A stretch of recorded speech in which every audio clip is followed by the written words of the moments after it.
大型功能建筑，怎样同时兼顾艺术性和功能性？欧洲的建筑设计教育体系和中国的相比有哪些区别？如何在发展经济的同时保护好传统的建筑文化精髓？本期人物：匈牙利佩奇大学布拉克学院院长巴赫曼·巴林博士与你分享。扎哈·哈里德是近年来活跃在中国的国际设计师之一，听说也是您的世交。有人说他的设计风格和中国的本土文化并不符合，你怎么看待建筑本身和这个本土文化的关系？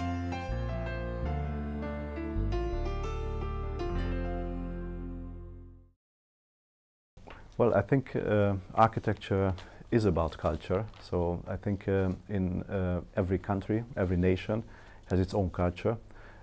Especially China has a very strong and long harmony of its culture, I think. Of course, nowadays big cities suffer from the same problems like the traffic or the pollution. I think on the other hand, it is not to avoid that the everyday culture is influencing the architecture. So in this sense, I think locality is about architecture, or architecture is about locality. There's no international way of architecture in my sense. 你对中国的建筑师有了解吗？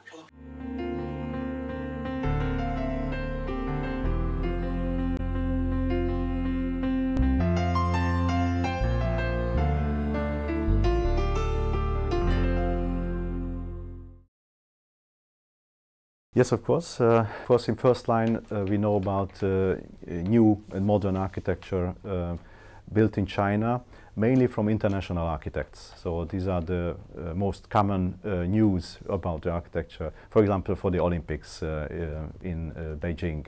So these are very well known. As an architect student, of course, I learned about historical, ancient Chinese culture and architecture.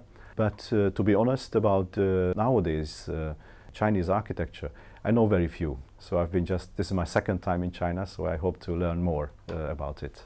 听说你在日本和德国学习工作过很长的时间，也能谈谈你对德国和日本有什么印象，以及他们在发展的同时怎么样保持自己的本土文化的？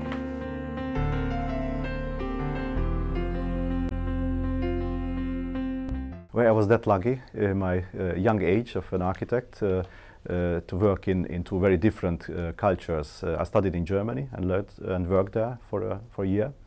And then I had some working experience in Tokyo, Japan. And maybe this is a reason why I can compare the two very different ways of doing architecture. You asked about how the German or the Japanese in my eyes, deal with their traditions in architecture. I think the German chose the way after the Second World War, where many cities were destroyed. They built it up new, but according to the old structures. So they rebuilt their built heritage. Meanwhile, the Japanese, during the very strong economical and industrial development, they designed very modern cities. In my eyes, both are identical and the good ways, but very different ways. So I was really lucky to experience both ways of doing architecture. 2012年，王树成为第一个获得普利斯特奖的中国设计师。请问一下院长，普利斯特奖你了解吗？有哪些国际上的大奖是关于建筑的？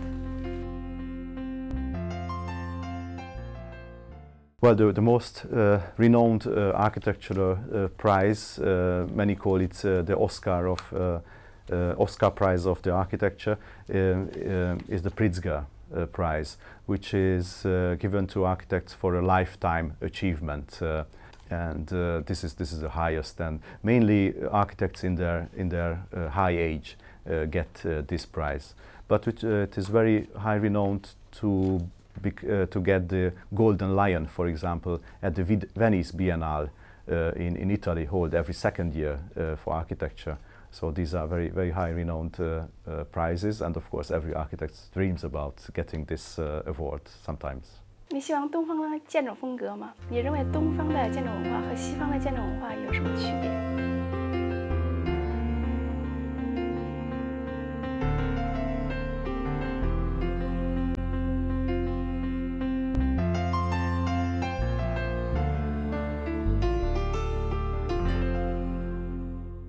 Yes, I've learned about it as I was a student, and I visited China 2 times, or I've been to Hong Kong and Macau too earlier, and I can say that during my working time in Tokyo, I was very much influenced by Asian architecture, and I know that the Japanese are very much influenced by the Chinese culture. So in this sense, I'm aware of this. I think it's very important that not just old monuments, old buildings are there for the new generations, but the skills of buildings, of Asian building skills, are aware for new times. And I believe that in the Chinese culture and architecture, we can still experience these old techniques even in modern architecture, and of course in refurbishment and reconstruction of old buildings. I think it's very important. 你认为东方的现代建筑如何与本土文化相结合？能不能给我们一些建设性的意见？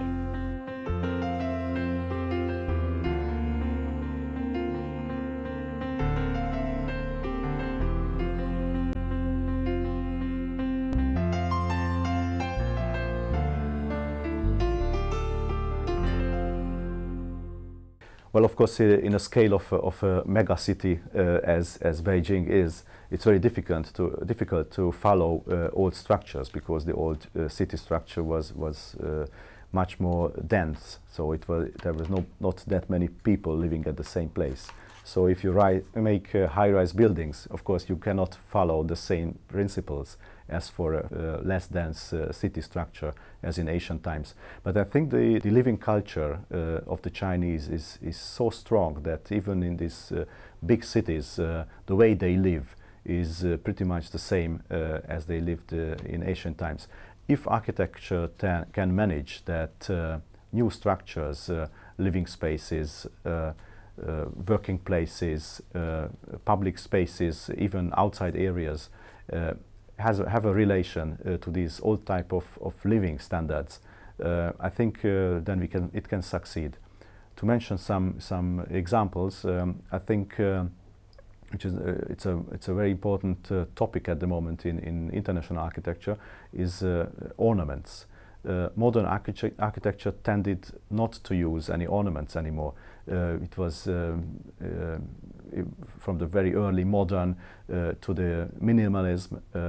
There was a tension to avoid organic structures and ancient ornaments. I think nowadays architecture use these ornaments again. I appreciate it very much. And because ancient Chinese architecture and art has a lot to do with the ornaments, I think this is a possibility to use it in a bigger scale, and of course in a smaller scale as well.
在你的所有作品中，匈牙利佩吉大学的科研教学中心可以说是你的代表作，你并因这个作品获得了匈牙利建筑艺术奖。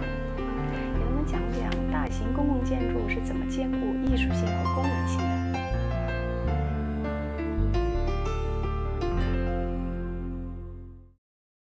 I'm a practicing architect, but on the other hand, I'm a teacher, so I'm responsible for the education of the new generations of architects. So in this sense, I'm looking for new ways of doing architecture, and I think the next issue in our practice, in our profession, is to deal with the rising problems globally.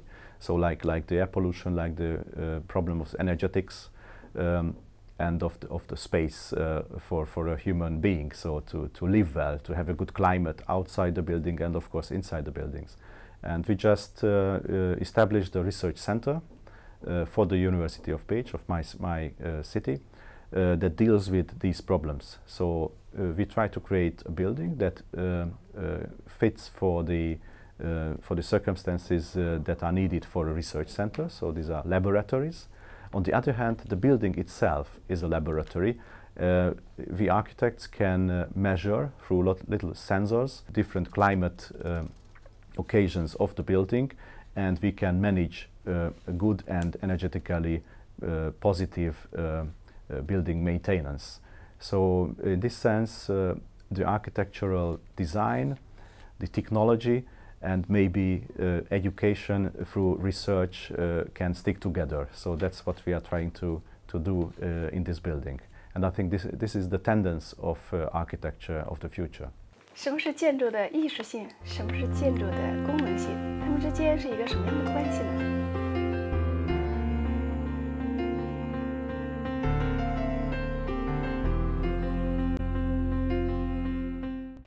Nowadays, buildings are investments, huge investments, especially public buildings. They cost a lot of money. And the investment, the owners, they wish to know how far they can count with these investments.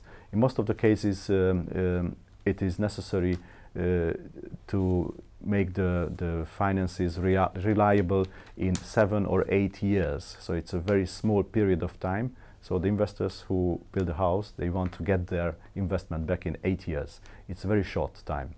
We architects, we have to deal with this problem, because if the buildings are very cheap, so they get their investments back very fast, it means that we cannot use new technology, high quality materials. We have to deal with this problem, and I think our aesthetic achievements have to be combined with new technology and, for example, energy conscious and environment conscious building methods.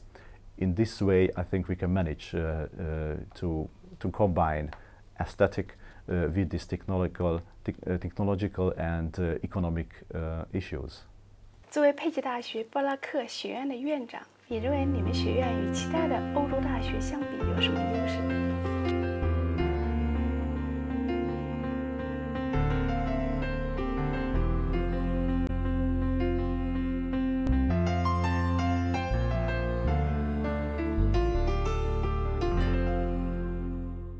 My school is a faculty for engineering, information technology and architecture, and we are in a big university of our city. So it's altogether 30,000 students. My faculty hosts about 5,000 students. I think our advantage is that we don't just deal with architecture. We have other disciplines of engineering, like civil engineering, mechanical engineering, HVAC, electric engineering and information technology. And I think future cities, like smart cities or smart buildings, combine these engineering fields. And as an architect, I hope that I will have the chance to combine all this knowledge in modern buildings. A great challenge is for us architects and educators of architecture to prepare the future generation of architects for this very complex work of an architect. 佩奇大学布拉克学院对于建筑设计专业的学生做了哪些课程设置？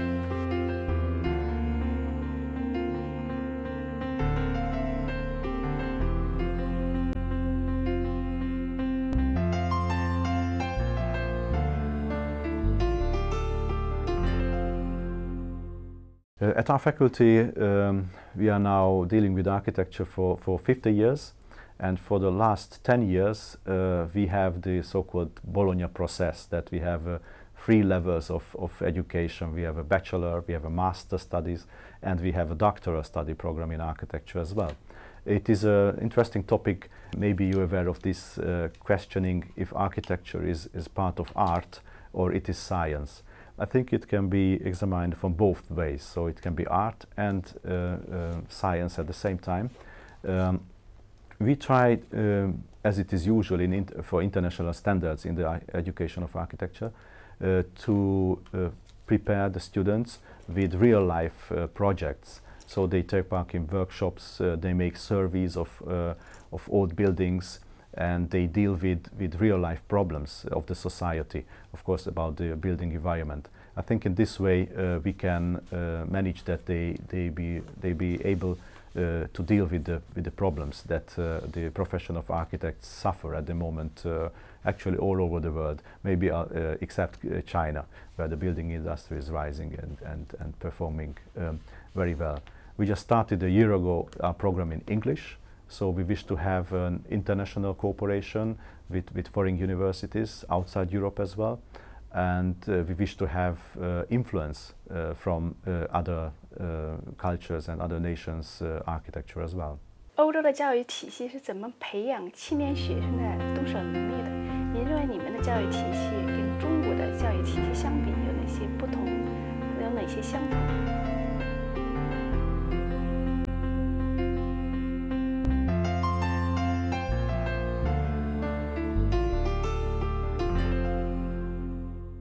Yes, actually the European education system, especially for architecture, is changing at the moment. I take part in a sub-commission of the European Commission which deals with this problem. Maybe you are aware that Europe suffers now a huge crisis, especially in building industry, all over Europe, and it lasts now for over 5 years. So it's a very bad situation at the moment in building industry. And it influences, of course, the practice of architects. So architects have no new projects, they have no job, so they have to prepare themselves for other jobs.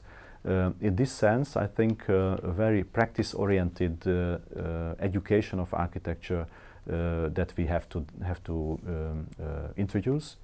And I'm very happy that I can examine the way of Chinese education system. I had some information about it, but of course it's very different if you can look at it personally. So now I have the chance to visit the Central Academy of Fine Arts to look at their educational system. Then I can compare it and of course combine the best practice of the Chinese education with our changing methodology of education of architects. 近些年，中国赴海外 留学学习建筑设计的设计师逐年增多。你们佩奇大学给我们中国留学生有什么特别的课程吗？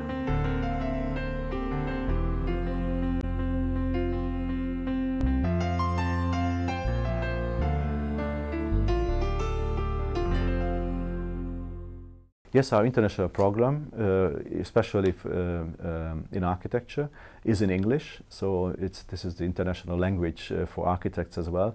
So we hope to have international students too for our study program. We offer a 10-semester master program, but we accept students with some pre-knowledge, like a BSc diploma. And we have a doctoral course as well in architecture, and we are happy to have already Chinese students for these courses. Our specialty is protection of built heritage. That's what we are specialized for. We have experts in this term. So we deal with very ancient buildings and to create a new function for the surrounding and protection buildings of these ancient buildings.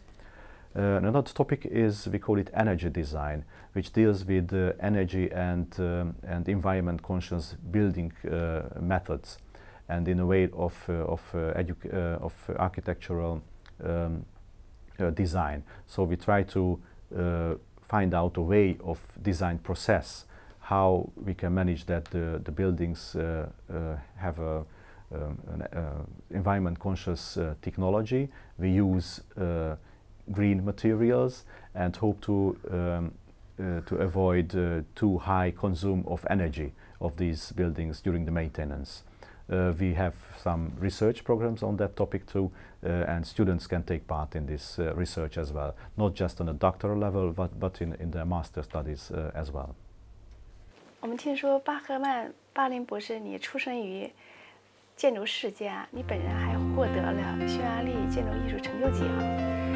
关于建筑设计，你有没有一些特别的感悟？你怎么理解建筑设计？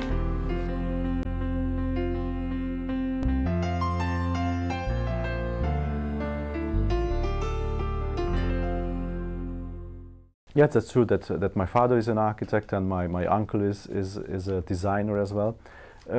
For me as a child, it was something that I couldn't imagine not to become an architect. But at a particular point of my career, I wished to become a ship engineer, but at the end I became an architect. I think it's good to have a history in your family about architecture, and as a child I experienced a lot how my father worked. Actually, most of the time it was a shocking experience, because as an architect you work a lot. So you have to draw during the night, you have to travel a lot, you have to take responsibility of a big amount of money and about people. So I learned that at first, but as I had to choose a profession, I decided to become an architect, because this move to be responsible to build a house, it was very strong, and I wish to have this.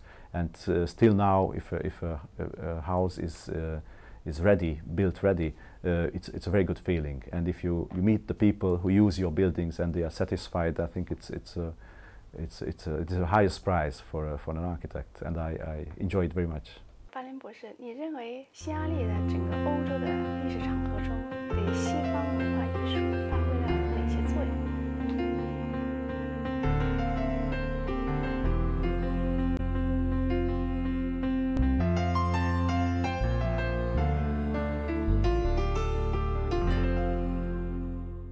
Hungary, I think, is an interesting place, maybe not just for Hungarians.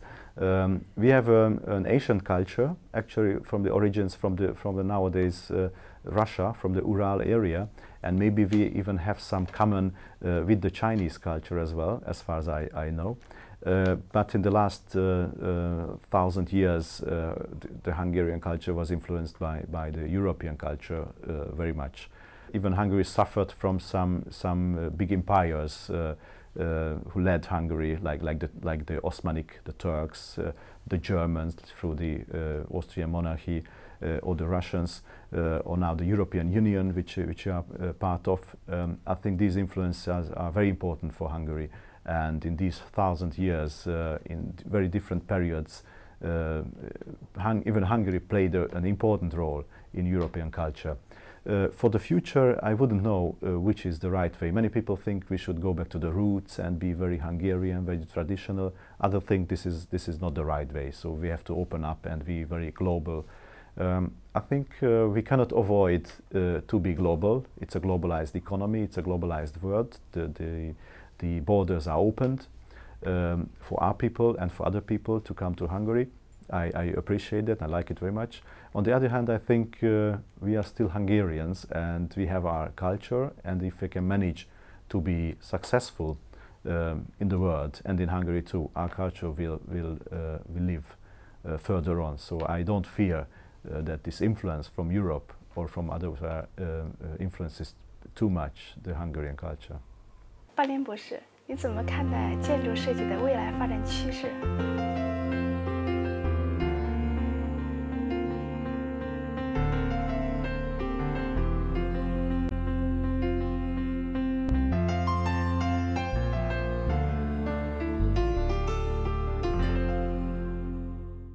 I have two visions about this.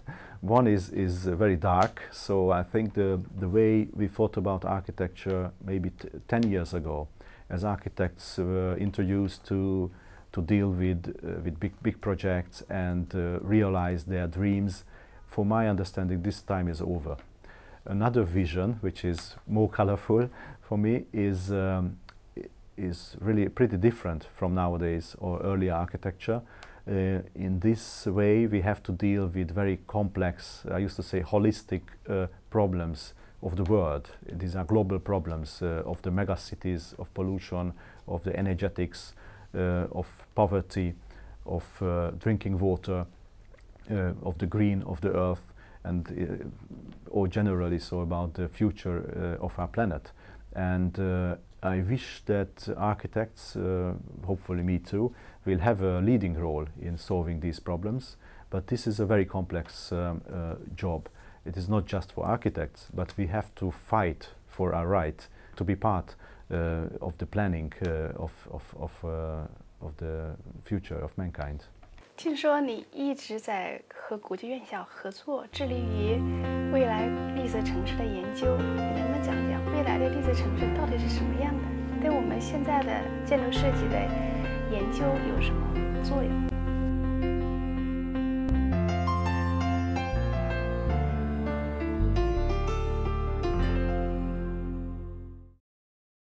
Yes, our field of research is, we call it energy design, which is an interesting combination of energy conscious building and the design, architectural design of buildings. I think these two can be combined very well. So we wish to combine the modern technology, like the energetic systems of new buildings through renewable energy, like solar energy or earth heat, or the energy of wind, for example, with the best possible climate in living and working spaces. In our practice, we try to combine these two things. And in my understanding, we would be successful with this work if we could build buildings with less technique, with less machinery, and with less mechanical energy to be spent. So in my understanding, green architecture is something, it's not about trees, of course, we have to plant trees as well, but it is another profession. But we have to organize our built environment and our buildings in a way that it is the best for the users, for the clients, for the people, and it doesn't have a bad influence on its surrounding. It's a complex work again, and we have to deal with other disciplines of engineering. We have to know their language, but we have to push through our architectural ideas. I think this is the topic that we have to deal with for modern architecture. 巴林博士，北京被联合国授予了设计之都的称号，你怎么看待这个称号？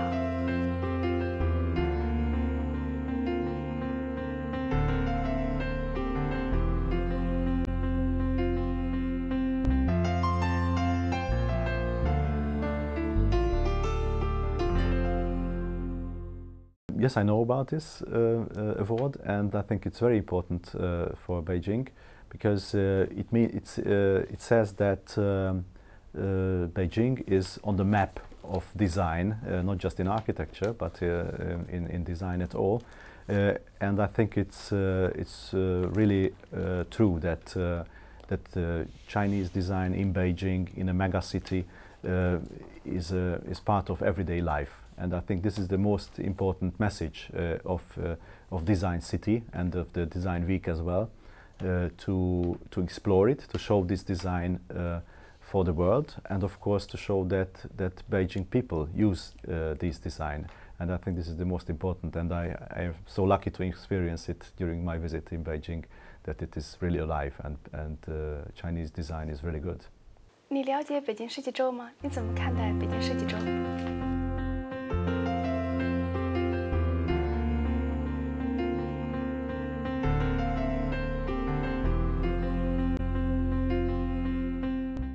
As far as I know, I will already leave for that, so I cannot experience that.